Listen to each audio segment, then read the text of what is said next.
Closing arguments are now complete in the James Crumbley trial. It's now up to the jury to decide whether he should, in fact, be charged with 4 counts of involuntary manslaughter. Before I go through my observations from the closing arguments, I'm going to read through an article from ABC News for anyone who may not have been following the trial closely. I will admit, because as in terms of Australian time, the court times were through the middle of the night here for us in Australia, and while I did watch as much as possible, I didn't get through the whole trial to watch it, so I have relied a lot on articles for information throughout the trial. I may not read the full article here, but I will link it in my description so that should you wish to go read it for yourself, you can. The jury has begun deliberating in the trial of James Crumbley, who is charged with involuntary manslaughter in connection with his son opening fire at his high school in November 2021. James Crumbley, the father of Michigan school shooter Ethan Crumbley, chose not to testify in his trial, with the defence resting after only calling one witness yesterday. Straight up, I think this was actually a really good move. If you followed the Jennifer Crumbley trial, she pretty much convicted herself with her own testimony. She wasn't a very likeable person, and she came across as quite arrogant and rude and dismissive.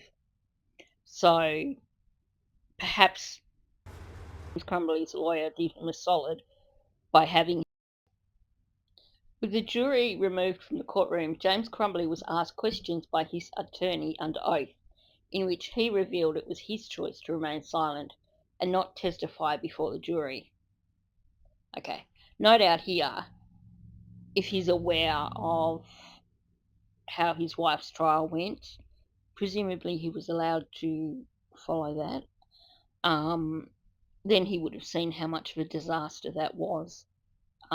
His lawyer certainly knew how much of a disaster that was, so certainly she would have advised him that it was in his best interests not to testify. Although that said, I think he probably would have come across as a little bit more sympathetic than his wife. Okay, this we know. James Crumbley is facing 4 counts of involuntary manslaughter in connection with a 2021 school shooting carried out by his son. 4 of the shooter's classmates were killed in the shooting, and 7 others were injured. As I've already mentioned, Jennifer Crumbley was found guilty for the same charges, and she chose to take the stand, which really went badly against her. As mentioned, I'll talk about my observations of the closing arguments after this, but prosecutor Karen McDonald made the point that basically James Crumbley failed to use ordinary care to prevent the death of the 4 children.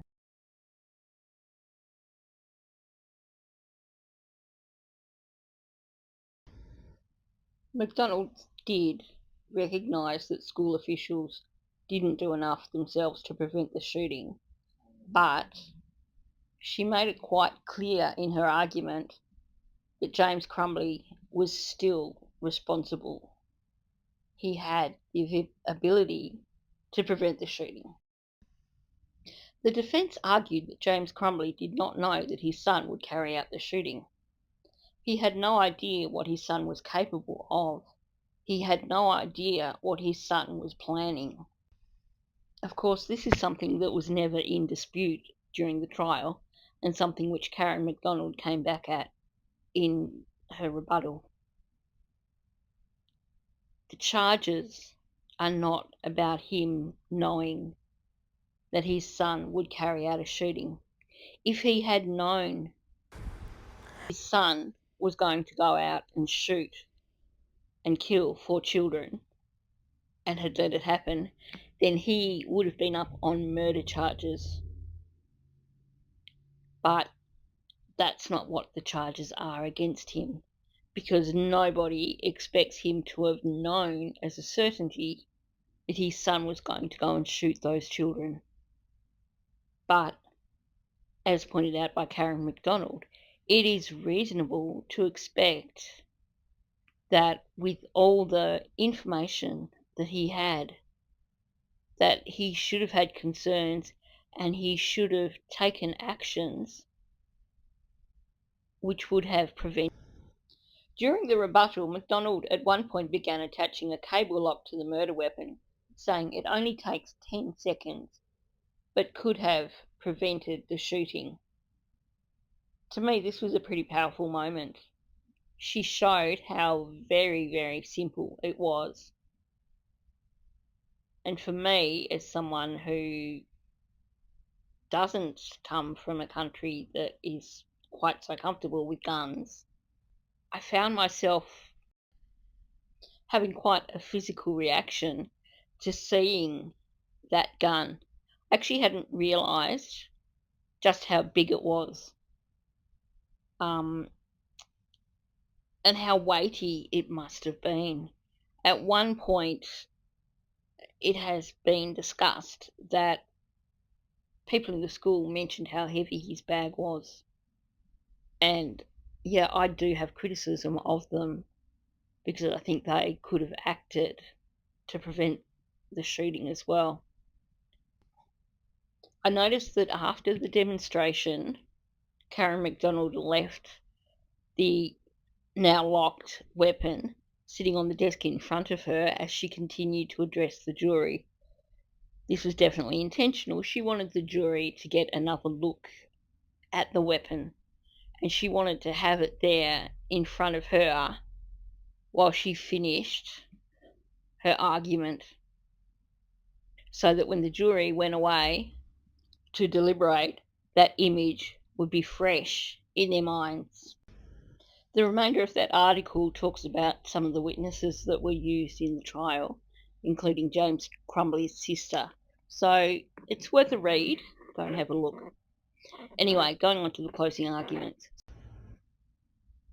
The defence described James Crumbley as having a willful disregard of a known danger which caused the death of 4 children. She pointed out that it wasn't about holding him responsible for what his son did. If he knew exactly what his son was going to do, then he would be charged with murder. But he had a legal duty. He had opportunities after going to the meeting at the school to check that the gun was at the house. He was working as a DoorDash driver, and from the time that he left the school, from that meeting, up until the time of the shooting, he'd actually done a number of DoorDashes which had taken him in close proximity to his house. He could have gone and checked really easily if the gun was there. Also, as far as calling 911 when he heard that there was a shooting, he waited 14 minutes to do so before calling 911 and saying, well, my gun is missing and maybe my son has it. He actually had a 10-minute call to his wife beforehand. These are things that are pointed out by the defence, which suggest an element of guilt on his part. He was certainly not overly concerned with preventing things from happening. We also heard from the defence that when the gun was sold, it was sold with a trigger lock, a cable lock, and an ATF pamphlet warning of the dangers of firearms with minors. And we saw that those locks were not used. Surely even that is enough to say this guy was negligent and he should be charge. She showed a photo of the gun being held by Ethan, which had a caption saying, "My dad left it out, so I thought, why not?" And in that photo, you can see that the gun is actually loaded. There was a red light showing that there was ammunition in that gun. So he'd already gotten into the gun prior to the shooting. The shooter had written in his journal the day before, "The shooting is tomorrow. I have access to the gun and the ammo." His journal states he had access to the gun and his ammo. That's not responsible parenting. The gun wasn't locked up. The gun didn't have a trigger lock. The gun was just hidden in the parents' bedroom. The ammo was hidden under a pair of trousers. We know that the gun couldn't fit in the gun safe, so it was hidden. And even though they didn't put it in the safe and hid it, they still didn't take any other measures to secure it. And to say that, oh, well, because it was hidden, that makes it secure. Come on. You're talking about a 15-year-old boy who was in the house at times on his own. As if he wanted that gun, of course he's going to find it. It's unrealistic to think that he wouldn't do so. So the defence, in their closing argument, tried to put the spotlight back on the school and point out the negligence of the school, as if that erases James Crumbley's own negligence. They tried to point out that he didn't know the specific details of what his son intended to do. But as already pointed out by Karen McDonald, that wasn't what the case was about. If he knew that his son was going to go out and shoot kids, he would have also been up on a far more serious charge for the murder of those children.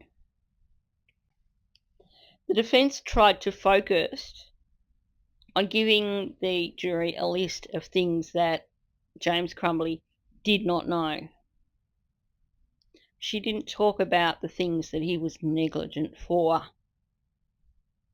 And the thing that I found amusing, if you watch the Jennifer Crumbley trial, in her closing argument, that kooky lawyer came up with the whole, when you're deliberating, I can't do a counter rebuttal, so when you're in the jury room, I want you to stop and think, what would Shannon say? So I couldn't help but crack up when I heard the defence lawyer say, I can't argue back, so I want you to think, now that you've had a bit of time to get to know me and what I think, I want you to think, what would Marielle say? Yeah, okay. She was trying to be serious, but when you're following a clown who said the same thing, it doesn't quite have the same impact for me. In terms of the rebuttal, Karen McDonald nails them for their misinformation that they gave, or nails the defence for their misinformation that they gave in their argument. But she also points out that it is not her burden to show that James knew what would happen, because that would be a murder charge. She points out quite fairly that the important thing is that it was foreseeable, given the other bits of knowledge that James Crumbley had. So, going into the James Crumbley trial, I thought that perhaps he might come across as being a bit more sympathetic than his wife. and that perhaps he might have a better case and he might walk away. But from the snippets that I've watched of the trial, from the things I've read from the trial, and from listening to the closing arguments, while I don't think we can be quite as definite with him as we could with Jennifer Crumbley of a conviction, I do believe that there is certainly enough there that should convince a jury to convict him. Sure, he came across as more sympathetic, and he didn't have the clown lawyer that his wife had. But at the same time, he did fail his son. And I think there were a lot of things that Karen McDonald made in her closing arguments which showed the burden of proof. I think it's going to take the jury possibly a little longer to make a decision in his case. They didn't have the added factor of a dislikable person and their dislikable lawyer, which I know shouldn't come into effect, but on a subconscious level, it is going to affect your decision. But I think that there's not enough from the defence to show that he should walk away innocent. So I'm leaning towards the jury deciding to convict him. But at the same time, I think there is a slither of a chance there. It always comes down to the jury, and if you get one sympathetic juror, then he could walk away. Personally, I would be surprised if that happened, but what I'm saying here is that it's not a total impossibility. Do I think he deserves to be convicted? I do. I think Karen McDonald has made it quite clear. It's not about your average kid being able to gain access to a gun in their parents' house. It's about the many, many factors involved. He asked his parents for help and he didn't get it. He drew those pictures that same morning on his test sheet. He drew that very gun on his test sheet. And yet his parents were more interested in heading back to work. His father could have taken him along with him while he was doing his DoorDash work. He didn't have to leave him at school, and the school had recommended that they take their child home with them. Yeah, the school was negligent, but the parents didn't want to interrupt their day to deal with their kid. They spent 10 minutes in that meeting, and then their work was more important than their kid. And like I said, he could have taken his kid along for the ride doing the DoorDash stuff, but he didn't. He could have put a lock on that gun, but he didn't. He could have got help for his child when his child was asking for help, but he didn't. The gun didn't fit in the gun safe, but the ammunition would have done, surely. But then at the same time, never change the code on the gun safe. That was 4 zeros. Now, come on. What 15-year-old kid is not going to try a simple code like 0000 if he's determined to get hold of ammunition for the gun, which he believes is his gun? James Crumbley had enough information to be concerned. When he was called into the school that day, he was concerned. He messaged his wife, WTF. He had an image right there in front of him of his son's gun that his son drew in class. He knew that his son had bought 2 rounds of ammunition. The image also included pictures of bullets, pictures of someone dead lying in blood, and the words, "Help me." And yet he was so unconcerned that he was happy to and head back out to do some more door dashes. And of course, you've got the guilty actions of him and his wife fleeing and hiding in a warehouse after they found out they were going to be arrested. No matter which way you look at it, their actions after the shooting scream guilt. It'll be interesting to see how long it takes the jury to come back with a verdict and to see what the verdict is. I'd love to hear your thoughts. Leave a comment below. How long do you think it's going to take the jury to decide this one? Do you think they'll find him guilty? And do you think he deserves